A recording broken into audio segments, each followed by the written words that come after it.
Hello everyone, this is Alex the Blue Man, and welcome back to my MCU-a-thon. For today, I'm going to be talking about what people consider to be one of the best MCU movies thus far, which is Captain America: The Winter Soldier. So I know what you all are thinking. Yes, I was excited for this one, along with the first Guardians movie. Since I really liked the first one, I wanted to see what this movie had to offer. Now that he is in present-day times, has our favorite captain adapted to modern views? Let's figure it out. And as with the previous 8 videos, this will contain some spoilers, so don't watch the video if you haven't seen the movie yet. And I deeply mean it this time around. Please do before coming back here. With that said and done, in the movie we see Steve Rogers, or Captain America, being based in Washington DC, and during his time there, he comes to horrific realization that Hydra, the organization he's fighting against in the previous movie, has infiltrated S.H.I.E.L.D. after all these years, and has to find a way to expose them to the open while avoiding the so-called Winter Soldier. So this sounds a bit like a Mission Impossible movie, but I strongly think it worked perfectly because it is especially sounding for a ground-based hero like Captain America. What also works here is that the past pretty much comes back to haunt him in form of Winter Soldier, and I felt the shock and the goosebumps when his true identity was unveiled. And one moment I found a bit scary was a brief return of Armin Zola, that Hydra scientist from the previous movie. It blew my mind that he somehow transferred his subconscious to a data drive thingamajig. I don't even want to know how that was the case. One highlight I want to say is when he goes to a museum and he takes a look at how he changed history. It was inspiringly strong in that aspect. That I will state.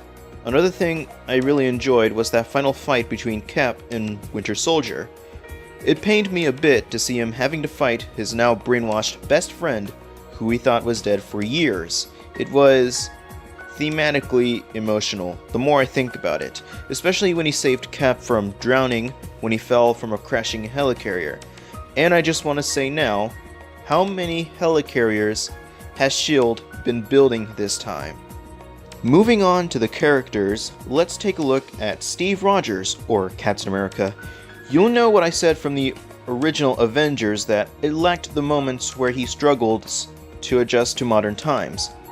But I really love that it's addressed here. You can even see him putting things down on a list, like Nirvana, Star Wars, Star Trek, etc. Black Widow is prominently in the movie. What's to say about her is her working on behalf of Fury to see what's going on behind closed doors of the S.H.I.E.L.D. HQ. Fury himself is quite a piece of epicness. He even has a really smart car that somehow has a small turret gun. There is even one moment with him that left me in some goosebumps. And then there's Falcon, and this is his first appearance in the franchise. I will say that his jetpack with wings is really cool. It would have been more cooler with a bit of the red and white color scheme, but it's just a small minor nitpick in my behalf. There's Crossbones. Well, he's not actually called that in this movie, but you know, and he just makes me want to pummel him a lot of times, but thankfully, Cap did it for the audience. More than once, actually. At least I think so. There's the Winter Soldier himself. His identity reveal I actually saw coming a mile away because of the Earth's Mightiest Heroes cartoon, but I still get goosebumps nonetheless when it happened. And then there's Alexander Pierce. He is an aspect of a wolf in sheep's clothing, lying to every true member of S.H.I.E.L.D. of Captain's betrayal, quote-unquote, which is part of one of the themes here, which is trust no one. Wanting to say this is a big step up to the Captain America character, and I was already a fan when the first Avenger came out. I can hardly find any flaws because it's how great the movie was, and this is pretty much a step up in the MCU movies. At the time, it's definitely up there with Guardians. So 2014 was a big year for this franchise, and with that, I'm going to give Captain America: The Winter Soldier a 10 out of 10.